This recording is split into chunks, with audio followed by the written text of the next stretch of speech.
Welcome into the Sports Talk Podcast on Monday, April 1st. Let's get right to the show. Here's my fantasy baseball player of the weekend. It is Aaron Civale, Tampa Bay Rays. He went on Friday night. He went 6 innings, gave up 4 hits, 1 earned run, 1 walk, 6 strikeouts. I'm going to say this. I was very enthused and intrigued by Aaron Civale's first start of the season. The Rays are going to need that consistently from him. And later on in this show, you're going to see my updated pitcher rankings and infield rankings. And you may see a couple of guys that moved up and a couple of guys that moved down. But let's continue on. Waiver wire part 1. So this year, how I'm doing it is I'm splitting it up. The pitchers go in one section of the waiver wire. Hitters go in the other. So here's the 4 pitchers I like off the waiver wire. Number 1 is Pirates pitcher rookie pitcher Jared Jones. Before I made this, he was 7% rostered. He's already up to 20. Can we get him at least up to 30% rostered before my next weekend review video, which will be next Monday? I would really appreciate that. Number 2, Shoto Ominaga, Chicago Cubs, 61% rostered. And the rule is these guys have to be under 80% rostered. If they are not under 80%, they miss out on the threshold. But Shoto Ominaga, he is making his first career regular season start today for the Cubs. So if you want to pick him up, you still have a couple hours. Let's get Ominaga over 80% rostered. Number 3, Cincinnati Reds, Frankie Montas. Now, I was very skeptical when the season started on Frankie Montas. Watching his first start as a Red, I was happily surprised at how good he did in his first start with the Reds. He is 22.9% rostered, so basically 23%. Can we get him up to 30% rostered? Max Meyer is the next guy, and you may see Max Meyer later on in the show again, but he is 6.8% rostered. I meant to change that. He's under 10% rostered, and he was at 4%. Now he's at the 6.8, which is almost 7% rostered. Let's try to get him up to 15% rostered before the next video. Other good performances over the weekend. You had Matt Olson, who he went superhero on Friday for the Braves. He went 3 for 5, 3 runs knocked in 2 doubles. So if you had him in fantasy, he helped you get a lot of points this weekend. Next is catcher Yainer Diaz. And if you had Sean Murphy and somehow Yainer Diaz is available in your league, I would run to the waiver wire and put fab on Yainer Diaz. Or if you play in a free agent league and Yainer Diaz is on your waiver wire, I would go out and add him. And the last guy is Jake Berger. He went 3 for 4 with a run scored and 3 RBIs. But the Marlins lost all. They got swept by Pittsburgh. Waiver wire part 2, hitters. Under 80% roster. Number 1, and I don't understand why this guy is under 80% rostered. It makes zero sense. Zero. Josh Young, third baseman, Texas Rangers. He plays every day. He's 51.3% roster. Can we get him over that 80% threshold? Can we get him to like 63, 64% rostered? And the next guy, same thing with Jeremy Pena for the Astros. He's an everyday guy. He's their shortstop. Why is he only 23.9% rostered? The Young and Pena, I've been really surprised how they played the first week of the season. If you need a shortstop or a third baseman, I would feel jubilated to pick either of them up and slide and put them in my lineup. Number 3 is Christopher Morel of the Chicago Cubs.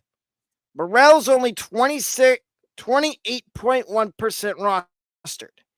Now, with Morel, the thing is, where he's going to play a little bit of outfield. He's going to DH. He's going to play third base. So he has eligibility a little bit of everywhere, but he doesn't have third base eligibility yet. Once he picks that up, you have a lot of options. You can either put him in utility, you can put him in outfield for right now. But like I said, once he picks up third base, you can put him there. I think the only issue with him is he going to keep his strikeout rate under 40%. And the next guy, I mentioned him as a breakout candidate before the season, Jared Kelenic, Atlanta Braves, outfielder, 8.5% roster, 8.5. I think he is going to break out this year, and I want him on. I don't have him on any teams right now because my outfielders in all 3 of my leagues I do on ESPN, my outfield's stacked. But if I have injuries happen and somehow Kelenic, which he should be available in a lot of leagues, let's get him up to 15% before the next time I do the waiver wire. Which I'm going to do waiver wire videos. Like, I'm going to do waiver wire every weekend recap video will be the waiver wire. And every recap on Monday, which would be the Tuesday videos. So Mondays and Tuesdays, you get the waiver wire. But back to Jared Kelenic. I've seen a lot of improvements with Mr. Kelenic when it comes to his swing path. It looks like he's brought that stance in a little closer. I think Kelenic is going to have a big second week of the season. Injuries. We have a lot of injuries. Justin Steele, Royce Lewis, Sean Murphy, Nick Senzel, Mike Lorenzen, Alex Cobb. And Royce Lewis is going to be out till at least June. You will see in a minute in news and notes who the Twins called up. And same with the Braves. Lorenzen, what it is I think they're trying to build him up. And that's why he's on the injured list. Until he gets built up to go into the rotation. Because he did sign with the team, but they have him on the injured list till he's ready. News and notes. Twins promoted second baseman / outfielder Austin Martin. Now, here's what I'm going to say on Austin Martin is if you have a spot on your bench, I would add Austin Martin and stash him on your bench to see how much playing time he gets because Willie Castro was starting at third base the other day for the Twins. Now, I think Austin Martin does get some playing time. And then the next promotion we had was Cubs starter / reliever Ben Brown. And his major league debut Saturday, he came in an inning and 2/3. He gave up 7 runs. Now, with Ben Brown, what I would do is if you have a roster spot, I would add him and I would put him on my bench. I don't know if he's going to start. And for all I know, the Cubs could send him back down to AAA. And the Braves call up catcher Chadwick Trump to replace Sean Murphy on the roster while Sean Murphy's out injured. And some notes. Zach Gallen's velo was down. Now, I'm gonna go into I'm gonna elaborate about this a little bit. I watched most of that game because I watched almost every single MLB game. And here's what I'm gonna say on the whole Zach Gallen thing. That's just one start. Now, if that continues his next couple starts, then I would start to worry. But right now, I would pump the brakes. I think everything's going to be fine. I think everything will be fine with Zach Gallen as long as that velo goes back up his next start. Now, here's my best and worst hitter matchups of the week. My best hitter matchups, starting at number 4, is the Rays. They have 6 games this week. This coming week, 3 against Texas at home and then 3 at Colorado. I don't necessarily like the Texas matchup. The reason I have them on here is for that 3-game set in Coors Field that starts on Friday. Now, I know what everybody's going to say on that. They're going to say Coors Field is a hitter-friendly park because of the altitude, and I understand it. But I like the matchups there for the Rays. Number 3, my favorite hitter matchup at number 3 is the Boston Red Sox. They got 6 games this week. 3 in Oakland, 3 in LA. And I'll say this. Oakland and LA look like they could be the worst 2 teams in baseball this year. In the American League. Could be. I like those hitting matchups for the Red Sox. The Orioles is at number 2. They've got 3 at home against Kansas City. Now, I know what you're going to say. Kansas City's pitching looked good for the most part. That's one series. That's one series. For all we know, they could be a shell of themselves in this series against the Orioles. The Twins don't have the best pitching. And, I mean, they have some good pitching. But Bailey Ober got blasted in his first start. But I like the matchup against Kansas City. And Pittsburgh, I like it to an extent. And then number 1 is the Marlins. They have 3 at home against the Angels and 3 games at Washington. Now, Washington did split a series with the Reds to open the season. But I'm taking that with a grain of salt. Because Sunday, the Nationals had a 1-run lead, and the Reds were down to the last out, and the Reds hit back-to-back home runs to win the game.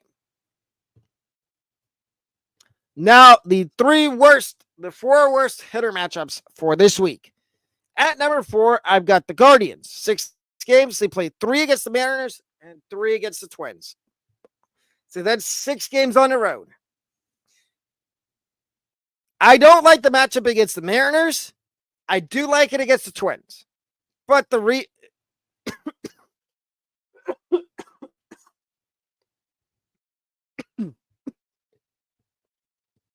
apologize for that. I don't like the pitching matchups they have against the Mariners, but I do like their 3 games against the Twins. But I have them on here because of that 3-game set in Seattle. At number 3 is the Reds. How do I say this in a nice way? This is an unfair 6-game stretch for the Reds. 3 at Philly and 3 at the Mets. 2 hitter-friendly parks, but I don't think they're going to get fair pitching matchups. So that's why they're at number 3. Number 2, the Arizona Diamondbacks. And this is one of the few times this season you'll see them on here for the worst hitting matchups. They've got 3 games at home against the Yankees and then 3 at Atlanta. Now, take into account, yes, the Yankees still do have a good rotation, even without Garrett Cole. And it is at home, so for all we know, the Diamondbacks could sweep New York, but then they go to Atlanta, and they might get Spencer Strider. They might get Max Fried the first 2 games. And those are probably 2 losses because Max Fried's velo was up at his first start. And then the worst hitter matchup this week is the Houston Astros. They got 3 games at home against the Toronto Blue Jays and then 3 games at Texas. And Toronto's pitching is no joke. Just ask the Rays. They had 2 games out of the 4 games against the Blue Jays where they scored 2 runs. That was game 1 and game 4.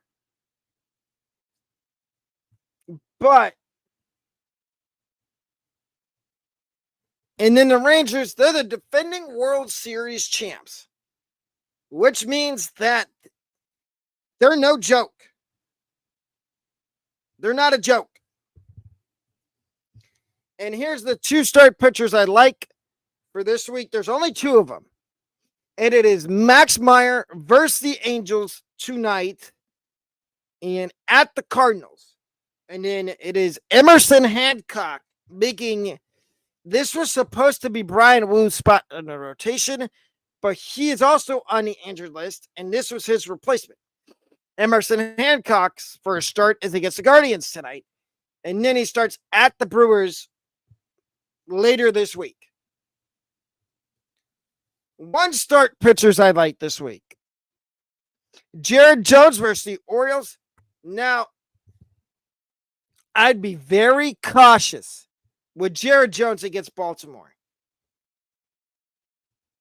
And I'm going to say why. He had a really good first start in the big leagues, but that was against the Marlins. And I take that with a grain of salt. Don't get me wrong, the Marlins are probably going to be good this year. But the Orioles, that's a huge step up in your second big league start. Ranger Suarez at the Nationals. Like I said, the Nationals, I wouldn't be surprised if they bop around Ranger Suarez, but at the same time, I wouldn't be surprised if Ranger Suarez has 8 or 9 strikeouts and 6 innings in his first start of the season. And personally, my favorite 1-star pitcher this week, Dodgers Gavin Stone.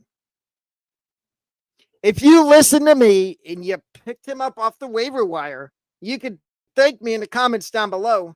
He had a really good start yesterday for the Dodgers. And he had 7 or 8 strikeouts in 5 innings.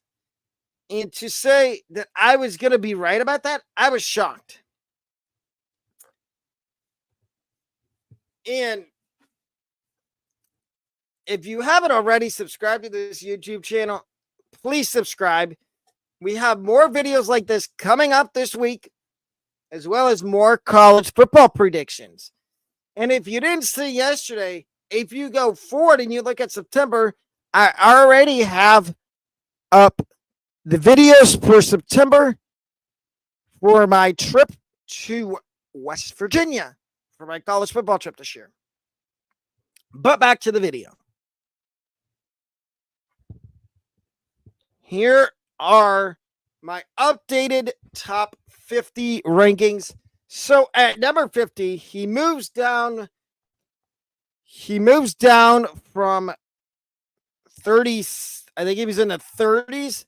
Junior Caminero Rays. The reason I moved him backwards is because he's in AAA, and I don't know when he's going to get called up by the Rays.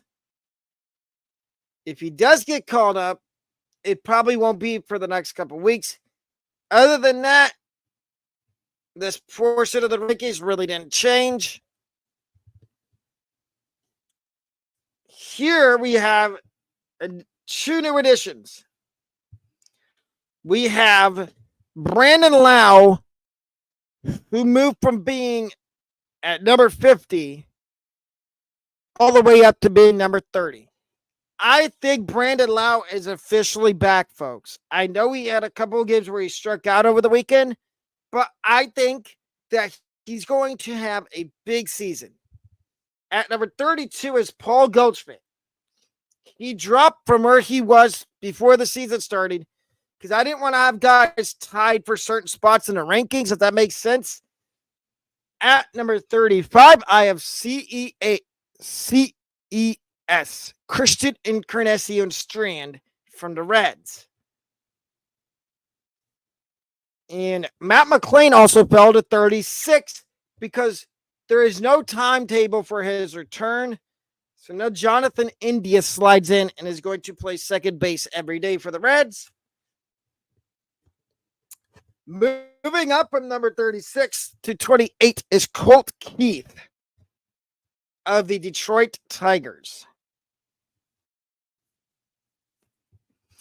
And I was thrilled with what I saw over the weekend from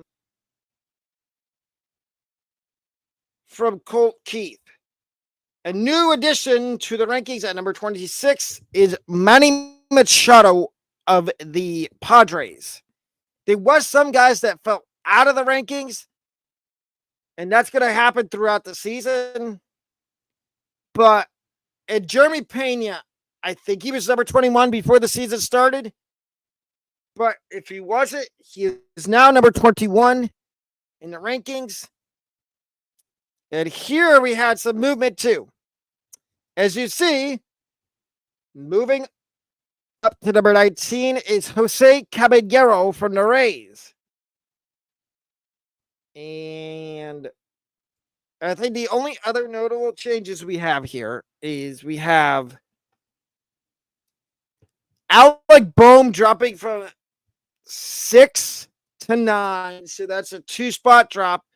Josh Young is at 7.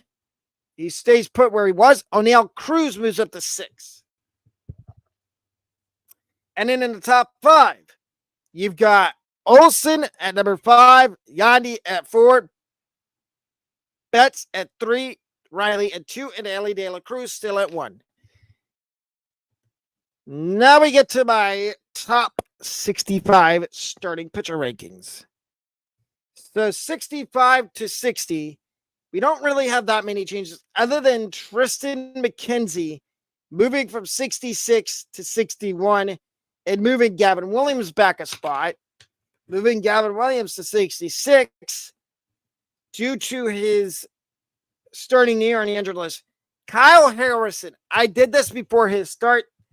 The next batch of rankings, he will be moved up a few spots. Nobody really changed in this range other than maybe, I think, Emerson Hancock. Yes, Hancock moved up in these rankings. Frankie Montas did too. Frankie Montas was outside the top 65. So he has moved in to number 58. Like I told you earlier, I was really enthusiastic. I was really surprised at how good his first start was as a Red. Right here in this batch, do we have any movement? Freeland, Dunning, Allen, Detmers, Morton, Green. Nope. That part stayed the same. Aaron Savali moved up to number 32. Chris Bassett flipped and fell backwards to number 36.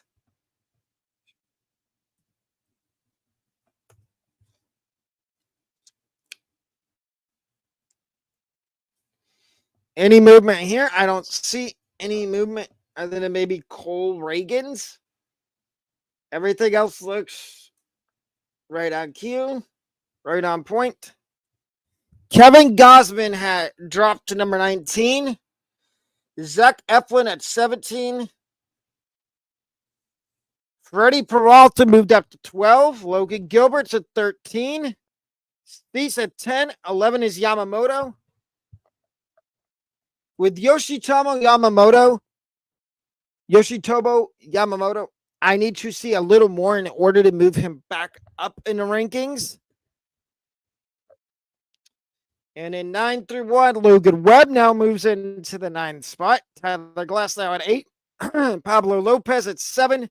Arinola at 6. Luis Castillo at 5. Tanner Bybee at 4. 3, Zach Wheeler. 2, Corbin Burns. And Spencer Strider stays at number 1.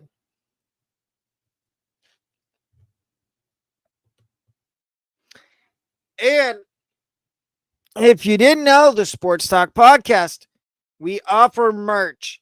It is really simple to find a merch link. It is down below.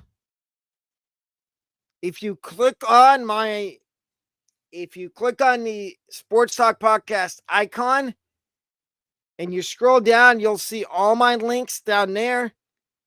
And also, if you haven't already and you really like the video, remember to leave a thumbs up on it, as well as turning on notifications so you don't miss a future upload. And the other thing I'm going to say is we offer memberships here. It is very simple to purchase a membership. All you do is you click that little join button and you click on whatever membership level you want. And let's get this video to 15 likes. And leave your thoughts about the first week of fantasy baseball in the comments down below with any questions you have about waiver wire, what to do with injured players. And before I sign off, you might want to stash some injured players if they're available. Like if Royce Lewis is somehow available in one of your leagues, I would pick him up if you have an IL spot, and I would stash him in the IL. But if you have any questions about anything from fantasy baseball to college football to NBA to NFL, leave your comments down below in the comment section and I will respond to them. But that does it for the Sports Talk Podcast today on Monday, April 1st. I will see y'all morning at 11 a.m. for another episode of the Sports Talk Podcast. Have a wonderful rest of your Monday.